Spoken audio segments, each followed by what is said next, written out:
Hello everybody, my name's Ruben. Welcome to the second episode of this series of Think Global. Now I'm really excited to be chatting to my guest today, a wonderful lady called Bisila, and I'd like to introduce her to you via a few quick fire questions. So if you're ready, Bisila, first of all, and the most important one of all, I think, who are you?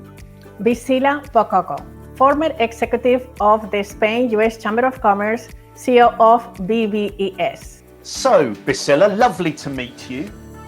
If you didn't choose that particular career path, what do you think you'd be doing right now?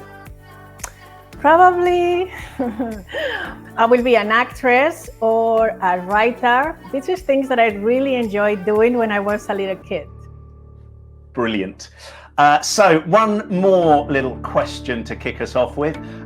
What's your professional mantra, Bisila? I don't follow orders, I follow my dreams. That's a great mantra. I can see that on posters everywhere. So Bisila, which habit have you had to break to become a more effective global leader? I think perfectionism. So Bisila, with all your experience now, what do you wish you'd known when you got first involved in your first international venture? I wish the world was as digital because it makes things so much easier. Of course, that you don't have to do everything alone. You need strategic partnerships, requires persistence, consistency, and of course, tons of sense of humor. So, in one sentence, give the viewers who've tuned in today a reason to keep watching till the end of the interview. Well, going international might seem like a very high mountain to climb, but I have seen a lot of entrepreneurs and corporations succeed, and you might be one of them. Okay, so that was our short, sharp and sweet introduction to Bisila. So now let's sit back, relax and enjoy a proper conversation with her around making the most of the global international opportunity.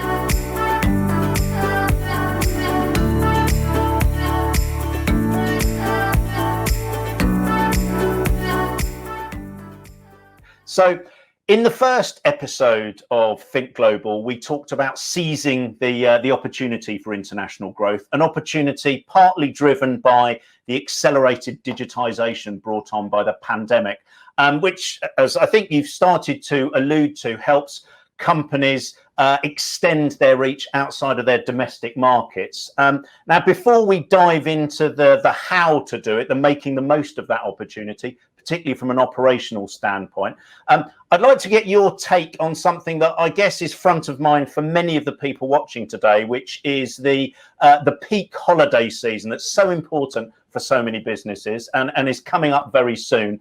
What's your take on how that's going to be different this year than it's been in previous years?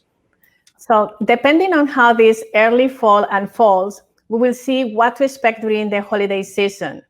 As forecast shows, the number of digital buyers worldwide has increased to 2.05 billion from 1.66 billion in 2016.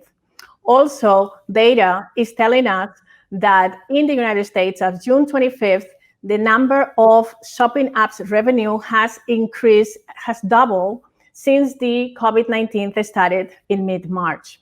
One thing is clear, COVID has really shaped the behavior of the consumer because of the uncertainty that we live in right now.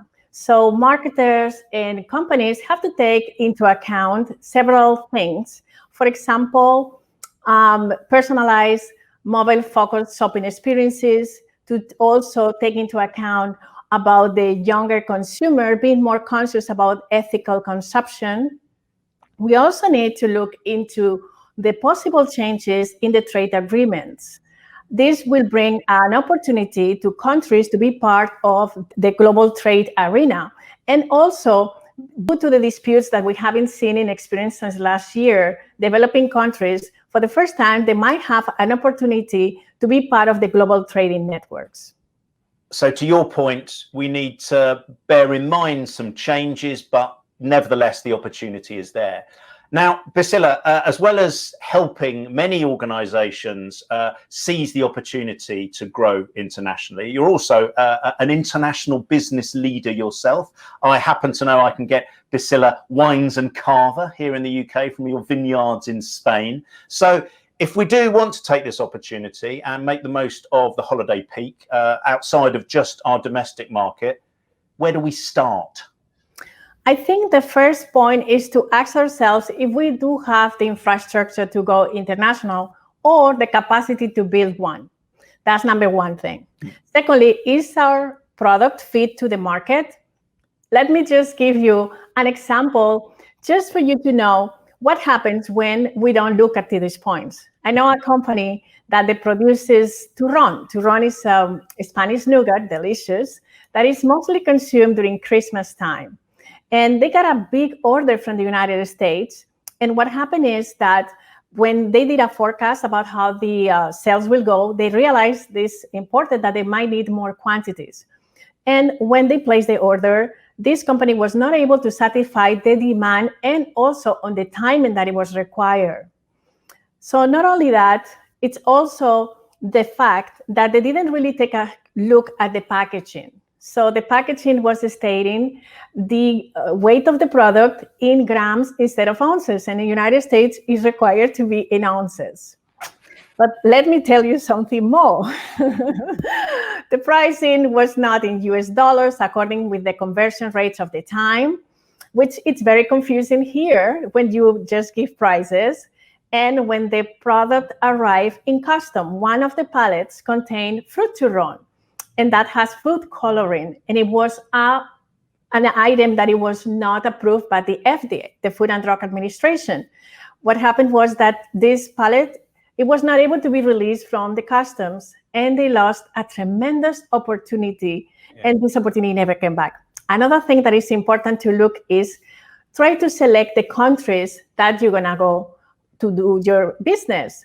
And for that, you need to look at the market conditions, the regulations, the business customs, the opportunities, and of course, take into account the seasonality of the peak sales.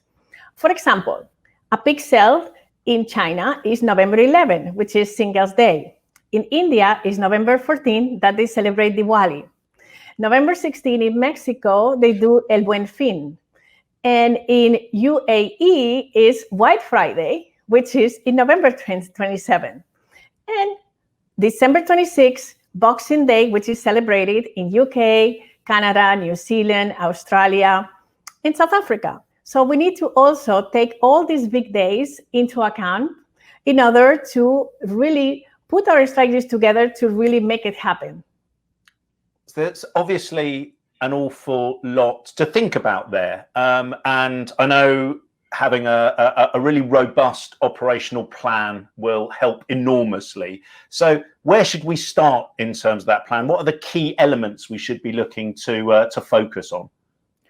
Well, number one, localization, then is price, payments and promotions, and of course, logistics. All right, so we've got 2 L's and 3 P's, I think I worked out from that. So could you go into a little bit more detail about each of those, just to help us make sure we've got the right things in place? Well, regarding localization, it's 82% of shoppers are more likely to buy if the promotional material is in their language. They need to be in a language that they feel comfortable with.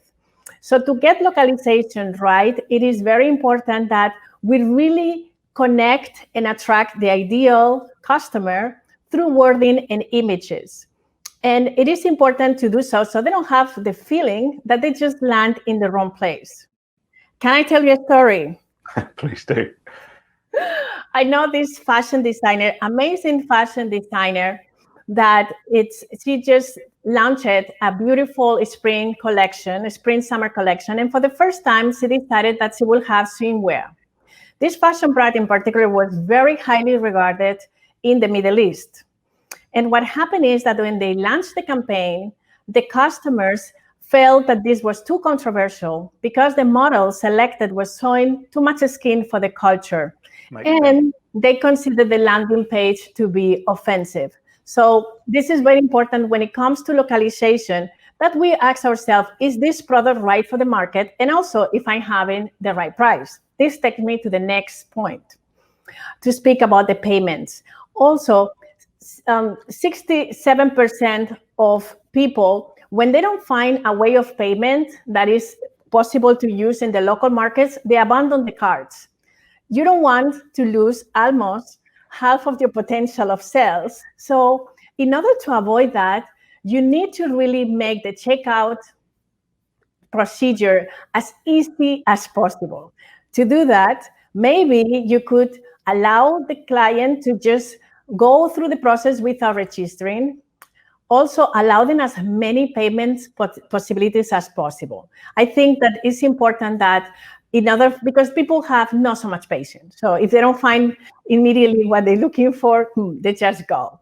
And also, when it comes to price, it's important for marketers that they don't compromise also the possibility to make profit. Of course, even with COVID more so, the client is going to be looking for affordability. It's normal. But when we place our price, we also have to realize that we are a business and it's important that we make profit. So you could play a little bit around that, creating, for example, a discount landing page, launching a little bit before the peaks that we spoke about. So this is just a very simple system in order to boost your sales and don't decrease the value of your product. When it comes to logistics, it is proven that 38% of shoppers, they will never shop from you again if they have a negative delivery experience. Free delivery is the new normal, but also speed delivery. People have not the tolerance to wait for the products. They wanted to have everything fast. So it's also very important that you communicate, that you be transparent with your customers, and that you let them know and give them the heads up if it's going to be any kind of delays. Preparing for the season, and of course, because of the rebound that might come from COVID, it is very important also that you prepare for that, because you're going to have a higher volume and traffic. So your logistics has to be definitely in place. Thank you very much. So we talked at the start, and actually you've mentioned a couple of times, I think your what you wish you'd known was that we'd get this digital, because it helps, doesn't it? What role does digital play in that kind of operational planning piece? Well, if you have in place your localization, your logistics, and your pricing promotions, but your website doesn't perform, everything has been for nothing. So you definitely have to realize, is your website is going to be able to support all of this traffic, all this heavy traffic that is going to have, particularly during this peak sales time. So to do that, it's important that you really connect with your IT department and that you really make sure that your loading speed is optimal. So to support all this traffic, give them the heads up to your department and let them know that it's going to be a time that it comes that it's going to be much more traffic at the same time that they take care of the speed. So all of this is very important. Also, because you're going to have banners, promotionals, these have a heavy weight. So you also want to make sure that all of this is taken care of. That's interesting. It makes a lot of sense. And actually, when you went through all of that stuff, how important digital, how fundamental digital is to all of that, and what an integral part of that planning process it is. So that all makes a huge amount of sense. I wonder if we've got people listening to us today who are thinking that actually I see the opportunity there for the holiday season, but I haven't actually started planning for it yet. Being brutally honest, are they too late, Bisila? No, honestly, they're not too late. And I'm going to tell you why. The fact that we're going digital is bringing an opportunity for us to really move a little bit faster. Also, with less risk and less workforce than if you were to present your products physically internationally. So you have to take advantage of the digital. But you need to really have a plan. It's not just something that you could do without a plan. And the plan for me has three parts. First, analyze your past performance. Secondly, set a strategy and then go to the market. How do we set up the past performance? we need to make an analysis about what happened the last year. So ask yourself questions like, what were the peaks of traffic? And when my holiday season get a peak? All of these questions is important. Also, when was the peak of revenue? Is the peak of revenue in alignment with the peak of the sales? It's important to understand that. All of these questions is important to do. What is the top selling products? What were the selling products last year? So then when you set on a strategy, you're looking into what happened last year, but also realizing that we are in the now.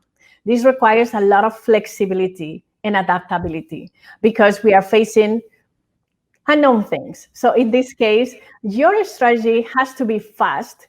And if something doesn't work, then you just change it. That gets me what happened when I'm in the market. When I'm in the market, I don't have so much margin of error. So I have to be monitoring everything. So I ask myself, is my plan working? I should have daily e-commerce reports to see if this match with my forecast, with my projections. Another thing that I should do is to ask myself, what is the top selling products? It's what really I was predicted from the last year. If it's not, maybe it's time to really give a boost to the products that are top selling at that moment. So you just have to react kind of quickly. Another thing is Black Friday, it's going to be really, really the best. I mean, pretty much a third of the sales during the holiday season happen in Black Friday. This means that you might have to do hourly reports to monitorize what's happening. If at the end, your results are not the result that you were expecting, which might happen, think that you still have 4 more weeks from Black Friday till Christmas to just rethink yourself, the things that you need to do.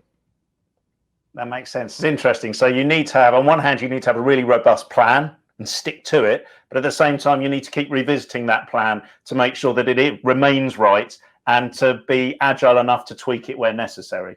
Absolutely.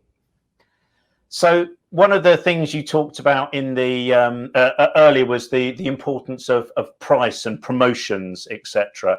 What would you sum up as a great payments and pricing strategy? Well, we talk about Bisila wines. Just let me give you a personal example. When we started the company, we had the aim to go international and global. This is our vision, how we started. And we realized that we really wanted to go to the African market. But then we realized that our prices were too high for the African market and our product will not sell. In order to don't compromise our domestic production, we realized that we needed to make an adjustment and create a specific collection. One thing that you need to be in peace with is that your domestic prices and your export prices are not going to be the same, but you could also tailor the product to be fit in the market. And that's exactly what we did. And this allows us to really reach to bigger demographics so people could really afford our product. Also, when it comes to payments, we also have to realize that we needed to create a potential that people through the mobiles, they could make payments because in Africa it's very common. And just link with different bank systems and understanding what is the best payment options for them. So that's the best way to just realize, be flexible and adapt your product and price to the market. Which again, in its own way, again, comes back to your point, all the way back to localization, which is, making sure it's a good customer experience, making sure your website can cope with the traffic, all that kind of stuff. Could I ask you to go into a little bit more detail about, your thoughts, your tips, if nothing else, on creating a really good customer experience? Well, with the peak of sales comes a peak of traffic, but you need to realize that you have to delight your customer. That's your objective, to really delight, because your user base is going to grow organically just because there is more traffic, and you want to keep these people and to have them coming back and buy from you. So that's why it's important to put the focus in the customer. I think that it's important that you engage with the customer from a new country and that you tailor the product for them, but also that you tailor the messaging. The promotion messaging should be fit for them. Also, communicate on front. Create, for example, a frequent asked questions with all the potential issues that they might face. It is important that you take care of shipments, but also take care of the returns. Digital is key and mobile is key. So make sure also that they could find your products in many platforms. So this way you are much easier to find. Also, think mobile. Adjust because everybody uses the smartphones or the tablets to make shopping. So you definitely have to think mobile. Take into account time and distance. You see, you are on all the time. So the merchandise in different countries have to get there at certain times. Also, your messaging has to arrive in the right moment. So all of this is important that you take into account. If you are a travel company, maybe you should let them know that you are taking care of all the precautions for COVID. And also, you cannot just give them flexible tariffs. So in the case there is a cancellation, they could just move better with that. Also, a lot of manufacturers, what they're doing is to be a little bit more relaxed when it comes to payments. So instead of giving you 3 statement payments, they will give you 6 statements. Or instead of giving you 30 days, they will give you 90 days. So all of this is a way to really put the focus in your customer. Why? Because if you really put the focus in the customer, definitely it's going to be a more reliable source of profitability because it's based in your client loyalty. Yes, that key, the holy grail of customer lifetime value, and of it being, being a long-term base. It's interesting from your answer earlier about, what was one of your key attributes was empathy, I think, when it came to success, and putting yourself in your customer's shoes. What would you want as a customer really came through there. So thank you very much. So Bisila, I'd like to talk a little bit more about localization, because I understand how important it is when it comes to international growth. Now, you've given a few examples of things, of times when it didn't quite work out for people, as well as some little pieces where it did. Have you got a really nice example of when it all went well, when it all worked? Yes, I think there is some companies, particularly startups, that they really get the localization game, and also they do very well with very limited resources, being in a startup. So let me just give you an example. 3 years ago, I worked with a company that they have an online store that they just offer products, sustainable, ethical products and fashion. This company is based in the UK, but they cater to the through world. They have a global business. And one thing that they did really well is, for example, just adapt the product and have different alternatives for the product that will fit the market. And if not, then they just refrain from offering in that market. So another thing is they avoid to use hand images, body parts, and animal symbols in their imagery. It is very important because certain things might seem offensive in one country or another.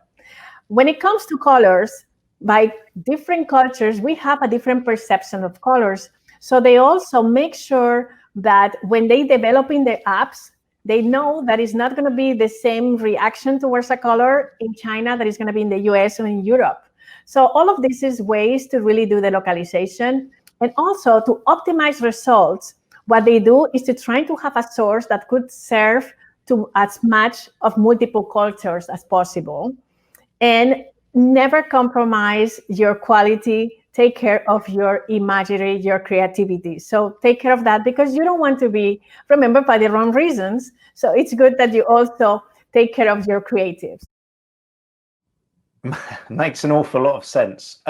So we started out by getting your thoughts on how the peak holiday period was going to be different this year than previous years, and obviously a big part of that difference is the fact that we are still living through a pandemic.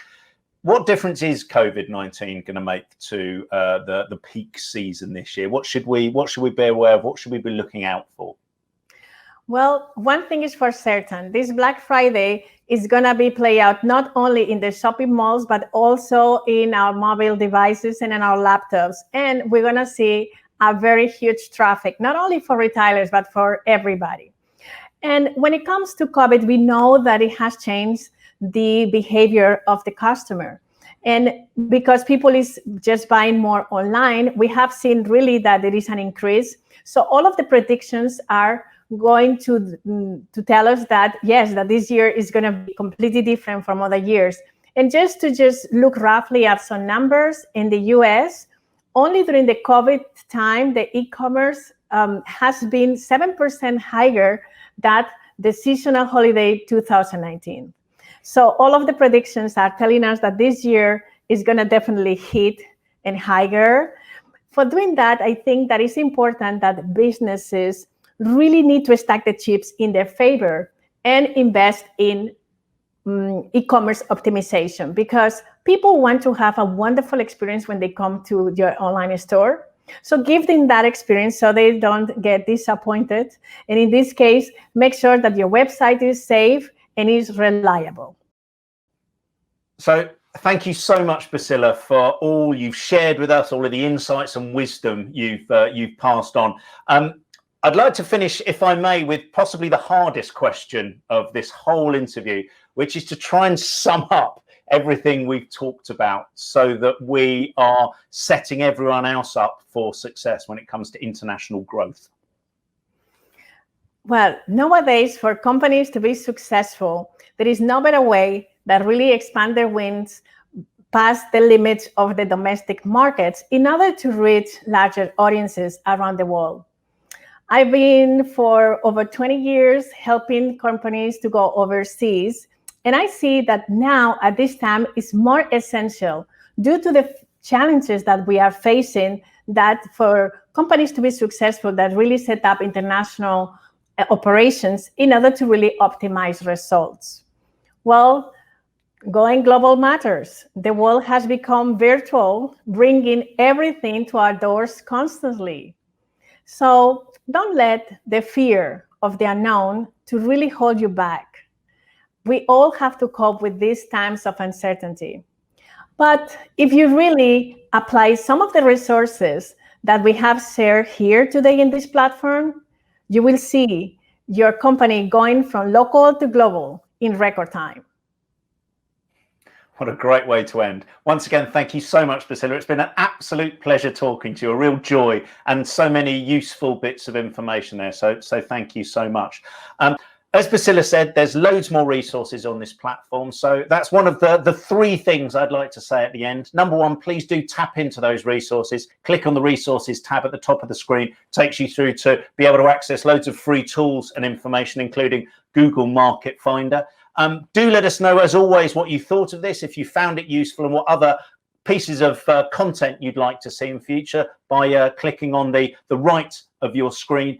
And finally, if you've enjoyed this, and I genuinely have loved speaking to Bisila, please do remember to watch the rest of our Think Global series. In the meantime, thank you very much for watching, and best of luck with everything.